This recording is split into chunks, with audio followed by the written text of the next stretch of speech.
We are back on Taking Care of Business on Kern Radio, News Talk 1180. Mick, I keep hearing you talking about hard working. You mean hard working? just curious. Same thing. Well, if it wasn't for your accent, we would be having no problem here at all. How come you don't speak good English like we do?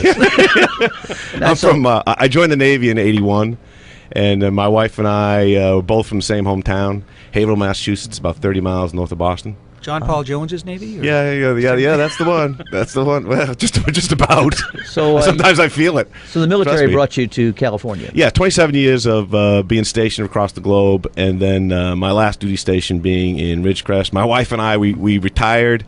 We bought a house. We fell in love with the place. We fell in love with the people, and we enjoy their challenges, and we want to be part of their solution. So all those years of lying in my rack on an aircraft carrier, bobbing up and down in the middle of the Persian Gulf, staring at like a hydraulic valve 2 inches from my nose, and thinking about, okay, I'm doing this for what reason? So I'm going to get a really good retirement someday. The word Ridgecrest never once popped into my mind. Trust me, never.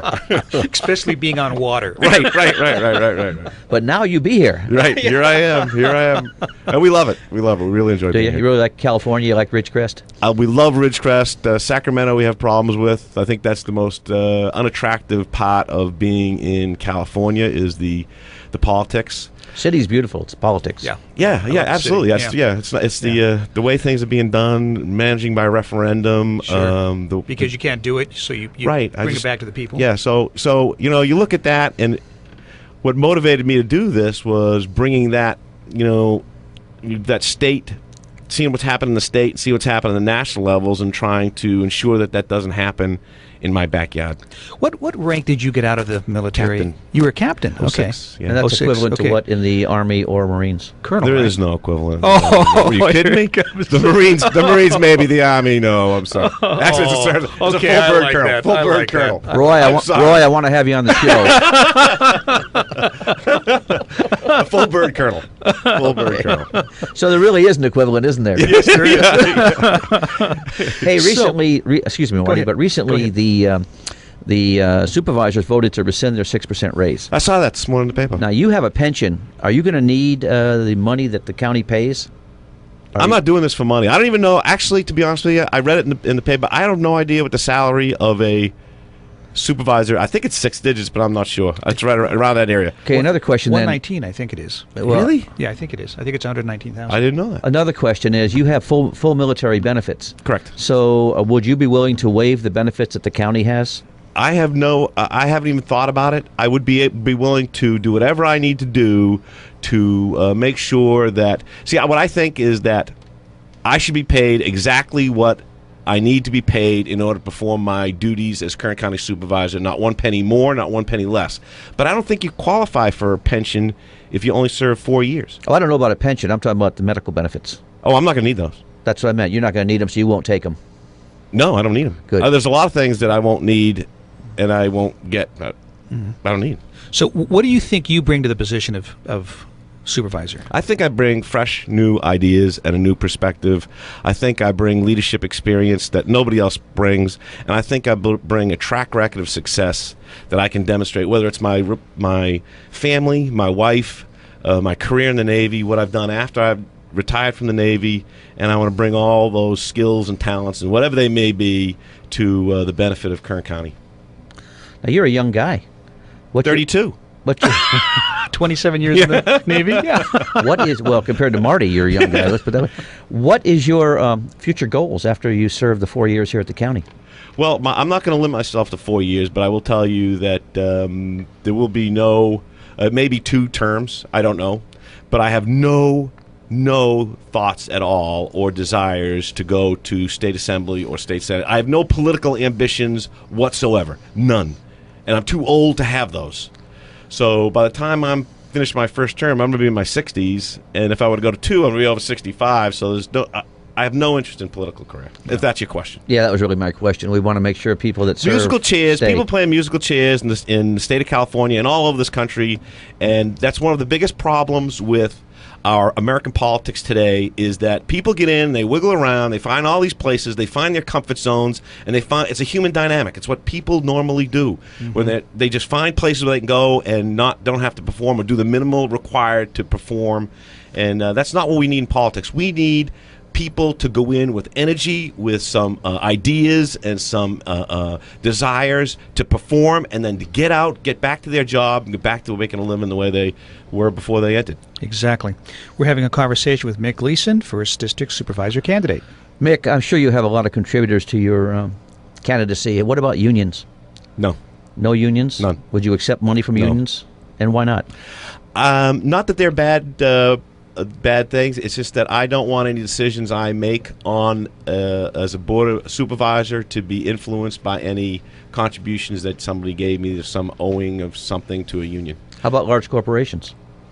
Depending Or upon businesses, yeah. I'm all for businesses. Matter of fact, I've been whether they contribute or not, I'm going to be making decisions in their benefit as much as I can.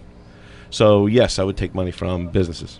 Okay, so why are you saying that you'd make decisions as much as you can for business? I'm a pro-business kind of guy. I think Okay. the way we get out of this economic mess we're in today, is to expand our tax base by bringing new people into the workforce and not increase tax rates.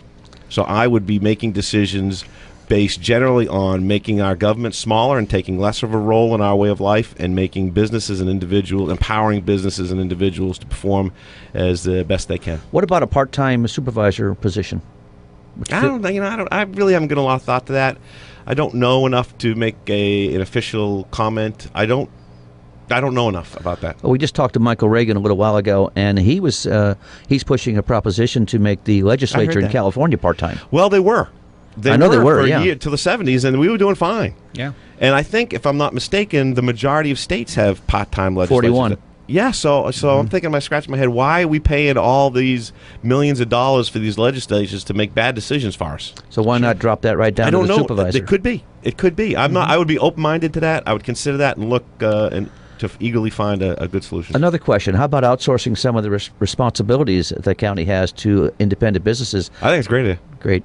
I think it's a great idea. I really do. I know that I saw in the paper today that they would think one of the discussion points is making the county administrator's job a contract job. Right, I saw that today, too. Yeah, I looked at that. I scratched and said, that's not a bad idea. Yeah. Why not doing it? Because the life cycle costs of that employee shrink. Yes, dramatically. Mm-hmm. So there are a lot of advantages to outsourcing, and I think that we should consider looking at those to work our budget better. Well, I look at the healthcare issue that's coming up since I'm in the health business, and what the government wants to do is hire people to enroll individuals into the healthcare. Why not contract with insurance agents who only get paid for results, not for effort? Right. Yeah. And that's what we need in government, results, not effort. Right. And that's where your leadership will come in. I want to think about that, because I think you hit a good point. I think if I read correctly this morning's newspaper, that one of the reasons they were redoing the pay raises for the county supervisors and stuff, and they were trying to align it to the CPI. Correct. Is that correct? That is more of a performance-rated. The whole idea of a performance-rated pay base, I mean, that's a good idea. I like that. I like everybody that a else lot. does that. Why doesn't the government do that? Sure. If you had to, if I was just coming in, didn't know Mick or Roy or anybody, Yeah. what would be the differences between you and your opponent? Well, all I can speak to is me. Okay. And I'll tell you that my life experiences would lend you to believe that I've demonstrated a lifetime of decision-making and leadership that would give you a confidence that I could do this job well, and it would also get you to understand that you can trust me. Because you don't become an 06 in the Navy, and you don't spend 27 years in the Navy, and you don't become executive director of the Child Like Alliance, and you don't become a father of 3 and a husband for 32 years without demonstrating a consistent level of trust. But you never have been in a political arena before. Right. Never. Although, I don't know, the Thank military God. is pretty political. Yeah, it is, especially the Navy. You know, I mean, it's not like the Army or the Marines. That's who you know, isn't it, in the Navy? Actually, the Navy's pretty good. The Navy really does a pretty good of trying to extract all that political hocus pocus out of the Yes, they promotion. do. They really do. I'm sure the Army does also. Yeah. Now, your district, Tell us about your district again. It's What does great. it encompass? It's unbelievable. The more I get to know my district, the more enthralled I am by what they do and the differences in what's going on. The District 1 goes all the way from, if you go start off in the east Right. and work your way west, we got Ridgecrest and Randsburg over in the east, and it comes across the mountains, the High Desert Valley. It's three different, discrete ecosystems kind of working. You're pointing from the west, by the way. But Oh, you're, okay. but you're in the Navy. No. So and then pilot goes, too, yeah. There's the aero defense industry, which is the second largest employer in Kern County. Then you move over the mountains in the Kern River Valley, and you have unbelievable, breathtaking vistas and views and culture and retirement opportunities and recreation and tourism opportunities. And then you keep moving westerly to get to the North Central Valley, which is Delano, Chatham, Fallon, which is a bunch of ag, and you tip into Bakersfield, which is predominantly oil and retail and services. So three completely different types of ecosystems all wrapped up in one. So great place. So, Mick, if people want to find out more about your candidacy, where would they look? Well, there's a couple places. First place is my website, www.mickgleason, MICKGLEASON, one word, mickgleason.org. It'd be the best place, or I'm also on Facebook. Great.